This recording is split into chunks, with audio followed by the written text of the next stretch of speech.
Mesdames et messieurs, bonjour et merci d'être à votre rubrique Un livre à découvrir. Le livre du jour est Littérature orale Mouaga comme source d'inspiration de quelques romans burkinabés.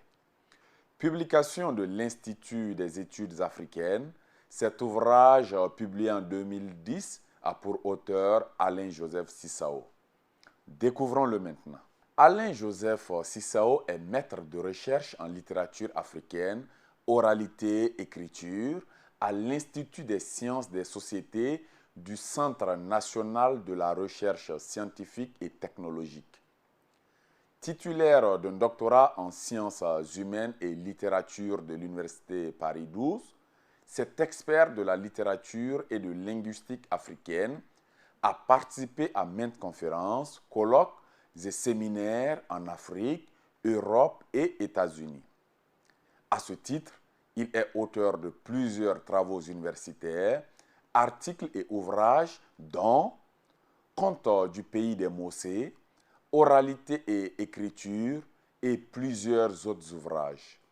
Actuellement, ses recherches sont diversifiées et portent aussi sur les cultures et les sociétés africaines. Intéressons-nous à présent au contenu de l'ouvrage après cette présentation de l'auteur. La littérature orale et la littérature écrite africaine ont une existence et une définition qui ne sauraient échapper de nos jours au cercle de la littérature universelle. Le terme de littérature orale, jadis contesté, a acquis définitivement droit de cité depuis que les critiques en littérature ont admis les valeurs littéraires et esthétiques des traditions orales. Dès lors, la littérature orale africaine a été investie comme un champ d'études très fertile pour l'élucidation et la compréhension de la culture africaine. Ainsi, les travaux ethno-linguistiques de Madame Kalam Griol sur la culture africaine, notamment Dogon, ont permis de souligner la vision du monde de cette société. Les textes recueillis sont l'objet d'études et révèlent des compléments d'information tant au niveau matériel que religieux, social, historique, technique et scientifique. La littérature orale permet ainsi de transmettre tous ces messages par l'entremise des thèmes et des différents genres oraux propres à la culture donnée. Ainsi, chaque culture possède sa propre classification des genres oraux qui ne correspond pas toujours à la taxinomie et à la typologie occidentale. Par exemple, certaines cultures ne font pas la distinction entre conte et mythe. En Afrique traditionnelle, où le verbe avait valeur d'acte, il faut souligner que la parole représentait une arme redoutable que l'on devait utiliser avec art et respect.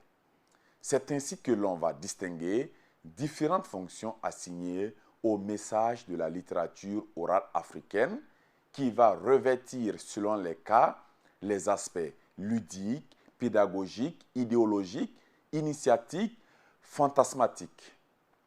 La littérature orale burkinabé, partie intégrante de la littérature orale africaine, ne fait pas exception. En effet, nous y retrouvons des genres oraux qui sont les signes incontestables de la richesse de cette littérature orale. Pour sa part, la littérature orale Mouaga a une richesse et un dynamisme qui font l'objet de plusieurs investigations. C'est ainsi que les Mossés distinguent une taxinomie et une typologie pour désigner d'une part les genres non narratifs, par exemple, Solem Kwega ou conte-court ou devinette, Yelbundi ou proverbe, Zabiure ou nom de guerre ou encore devise. D'autre part, les genres narratifs comme Solem Woko ou fable, Kibare ou nouvelle, ou Yile ou chant.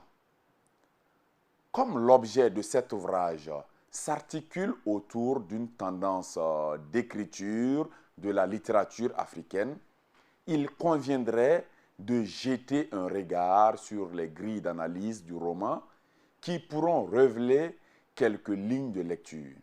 Mesdames et messieurs fidèles du livre, c'est ici que ce numéro sur littérature orale Mouaga comme source d'inspiration de quelques romans burkinabés trouve son terme. Cet ouvrage se penche sur la littérature orale des Mossé afin d'éclaircir ses survivances dans les romans burkinabés. C'est un travail qui se veut une contribution à l'éclairage du dialogue des cultures au sein de la francophonie. Merci de nous avoir suivis. Très bonne journée à vous.